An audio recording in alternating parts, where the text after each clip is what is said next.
Expand your client base using AI.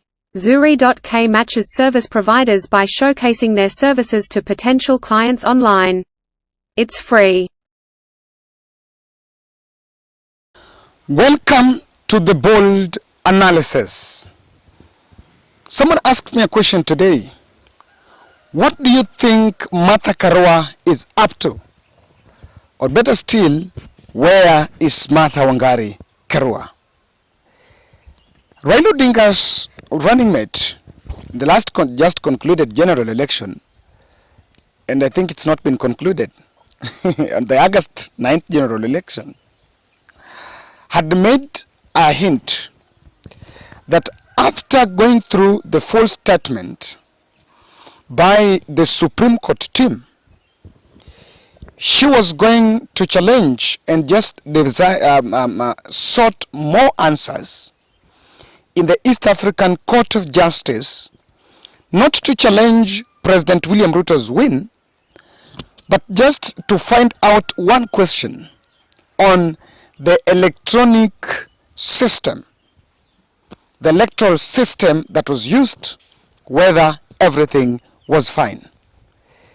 And my good friend, Mulatsa, a lawyer from Uganda, mentioned to me that she spilled the beans and there is something she got wrong.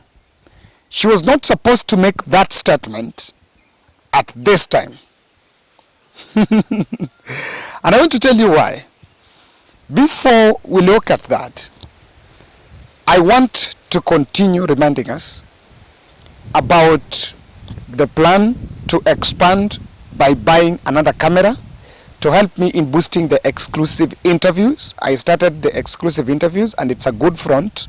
It's another fresh content apart from the in-person, from the personal analysis.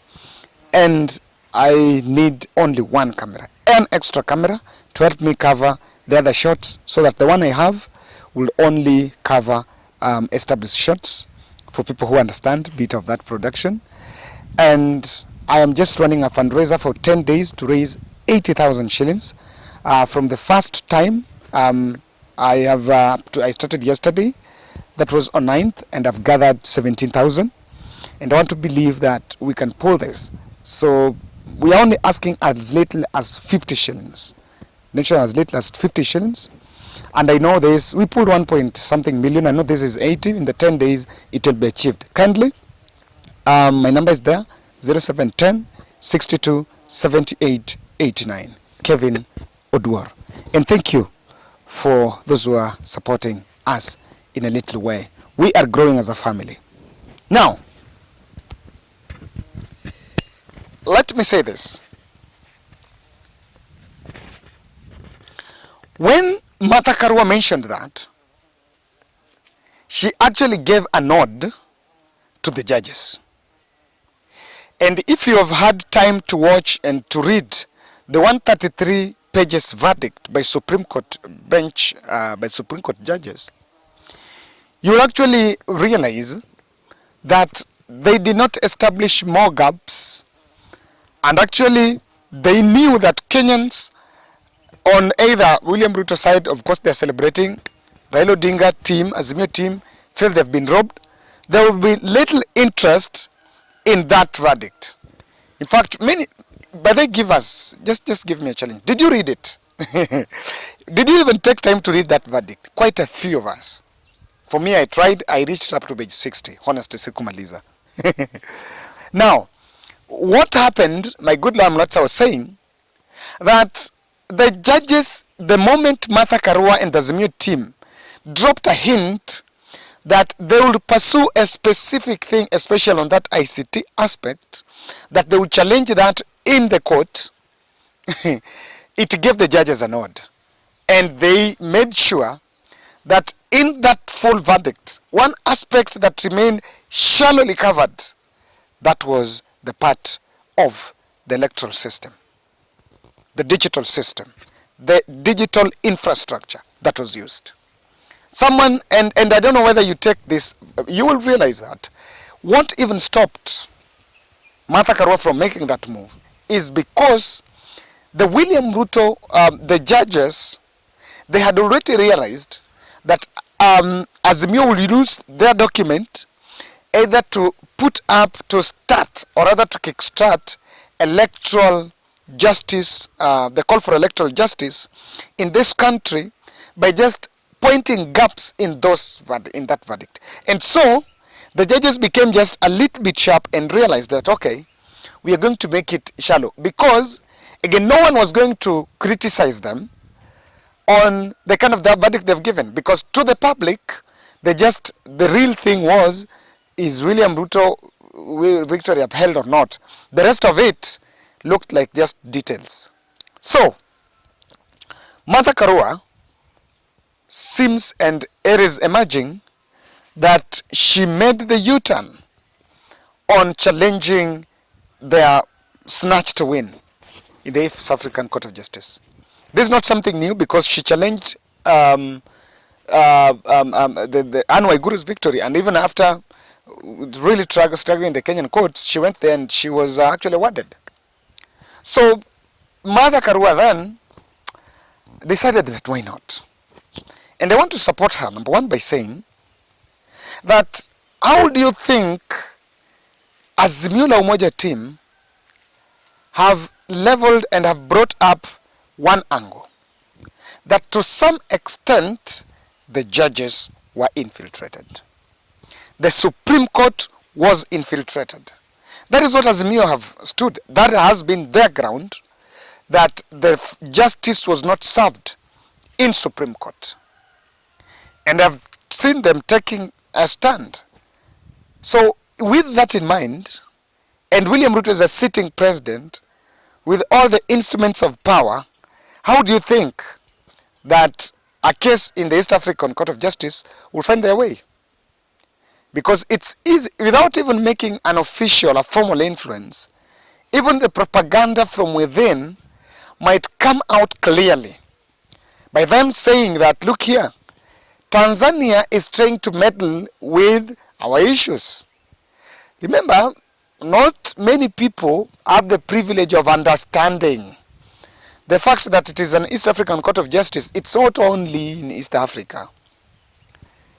It's not only that, it's just that it's based in Tanzania, but not a Tanzanian court. Someone will go back and tell Mama Boy that, look here, wameenda kutushtaki Tanzania. Yeah.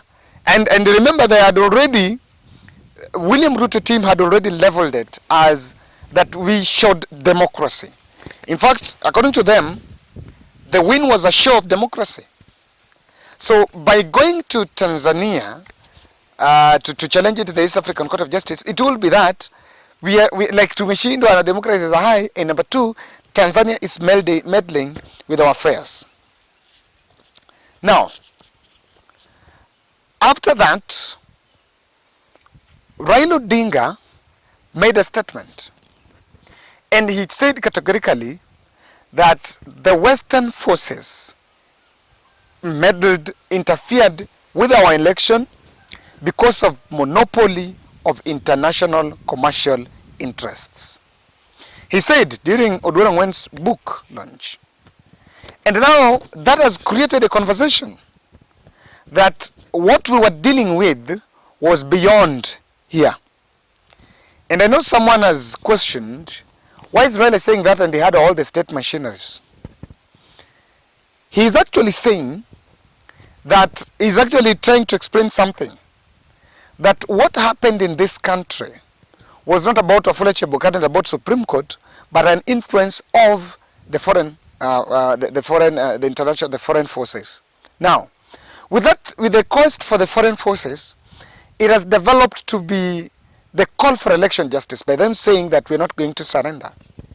And one of the reasons why Raila might have advised Karua to put hold of the East African move thing is to make sure that they take an initiative that will be popular in the country.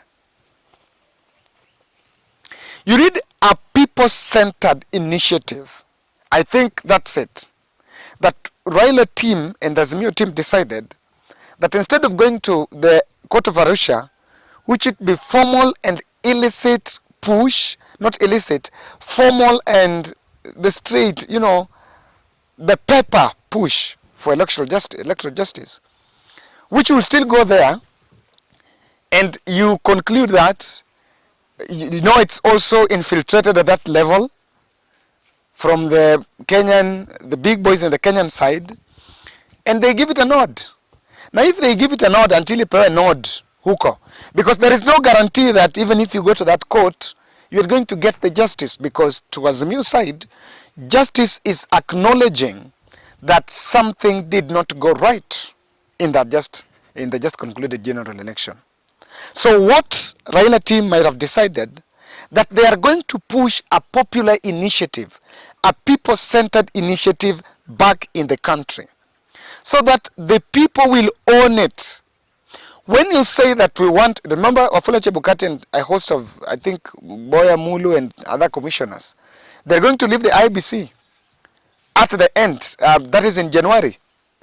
And there is going to be an overhaul process. Now, because at the process of even coming up with the chairman, I see Azimio la Umoja Raila Odinga team that will push electoral justice would actually seize the moment and create the momentum for pushing for electoral justice. This will be both side and the courts. And remember, on Raila Odinga team, they're also pushing for the Supreme Court review, the structure of the Supreme Court and something on the Supreme Court. Now, that would be a very tall order by another court, because which kind of orders, which kind of prayers they were going to get in the East African court. And that's why I see that Raila might have seen it twice for Karua to leave that aspect of pushing for that, for the challengement for challenging that in the East African Court of Justice. But I insist again. Raila and Karua decided that it was wise to lay back and not push further in a front that will give William Ruto and the team a blame fodder, a campaign fodder. Because one thing they have stated, and they've come, like William Ruto and Kenya Kwanza team have come out in public saying, election is over, competition is over, it's time to deliver, and I agree. And I think it's right in order to say that. So if Martha Karua and Raila were going to push further, they will actually carry the blame as a team that is destabilizing William Ruto's reign. And that will be a bad news to me. So, ladies and gentlemen, I don't know what you think, but Martha Karua seems to have decided to lay back, and maybe they had a situation. But again, you also have to acknowledge the fact that President Uhuru Kenyatta took a role after there was that role that was handed over to him, and maybe there are conversations. And President might also have advised that not to meddle, let them give William Ruto time. And in fact, I can ask that if Azimio la Umoja wing, and the wing that want to create a competition, to stage a competition against William Ruto in 2027, the best they can do is to lay back. Don't complain, don't push, even for like a few months. Then when you come back 100 days or some 100th anniversary to William Ruto's inauguration, you ask those questions, so that Kenyans get a fresh mind. You've not complained, you've passed the rules you want, you've got everything right. Why are things not right? Because people have been saying that some analysts are spelling doom into the government. What people don't get right is this: no one is actually wishing President Ruto a failure. The challenge is that at the campaign trail, there were a lot of unrealities. And actually, there are realities that now come. So it's not about him not delivering. William Ruto can deliver more than what former President William Ruto delivered. But the challenge will be the disconnect between the reality of what Mama Mboga and the Badabada person was told and what exactly can be delivered within this time frame. That is the challenge. The challenge is not on someone not delivering. So I look at it in that angle, and of course I don't know whether you think that Karua was wise to make that move, because it's coming out that she had to make a U-turn and drop that move. That's my bold.